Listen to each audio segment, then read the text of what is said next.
Greetings from Washington, D.C. Since leaving my house call practice and relocating here in February, I've had a lot of time to reflect on my 19 years in Northport and how this excellent agency, and so many of you here today, became such an important part of my medical practice and my life. When I first started my house call practice, I knew I could provide a service that many in the community needed, but I struggled with how to reach those potential patients. I placed ads in the Penny Saver, some local papers, church bulletins, created a website, mailed out brochures, but not much happened until a neighbor suggested that I contact a nurse at the Visiting Nurse Service of Suffolk, Ellie McFarland. Having my name on the agency's house call physician list helped to launch my fledgling practice. More importantly, the VNS and everyone I came in contact with here became my portal into the very special world of home care, and for this I am forever grateful. About 16 years ago, I was nominated to the Board of Trustees by Jay Walsh, one of the founders of Hospice House, after caring for his good friend Rose. Serving on the board accelerated my home care learning curve and certainly increased my awareness of the uniqueness and the high quality of this agency. The long and successful careers in the VNS of so many of you here today attest to the strength and the cohesiveness of this agency. You've weathered many storms and crises, but the pandemic was a daunting catastrophe on so many levels. This visiting nurse service valiantly rose to the challenge.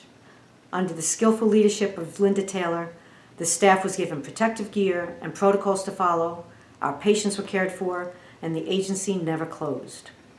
The Hospice House quickly adapted to accommodate those with COVID who opted for comfort care, and 505 Main Street became an early vaccination center for the community as soon as the COVID-19 vaccine became available.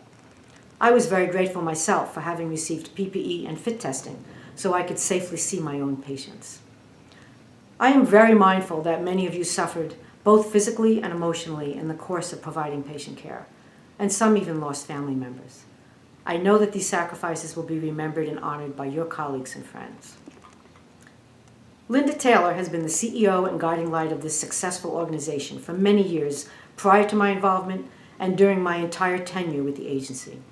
I am very grateful for her energetic engagement in every aspect of our board and her willingness to listen to and to take positive action on new ideas and suggestions. I'd like to give a shout out and a thanks to every single person at the VNS, old and new alike, but I'm sure you'd like to get home before dark today. I would like to take a moment to reflect on a person who was an influential mentor to me as I ventured into the small world of house call practitioners, Dr. Brent Spears.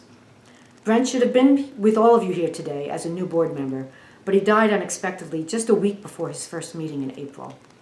Brent was so fond of this agency that he was eager to serve on the board, even after a very long and stellar career in medicine that included military service, public health, education, and his own house call practice in Suffolk County. I know we would have all benefited greatly by his participation on our board. He'll be missed and fondly remembered by all who knew him. To my fellow board members, my sincere thanks for all of the time, energy, and effort you give to this agency. I know I'm leaving the board leadership in the excellent and experienced hands of John Lynch, and I thank him on behalf of the entire board for agreeing to return to his former post for an encore performance. I wish all of you continued success in your careers and good health for yourself and your families. My husband George and I are humbly thrilled to be the honorees of this year's golf outing. I hope we'll see many of you there. Thanks for listening.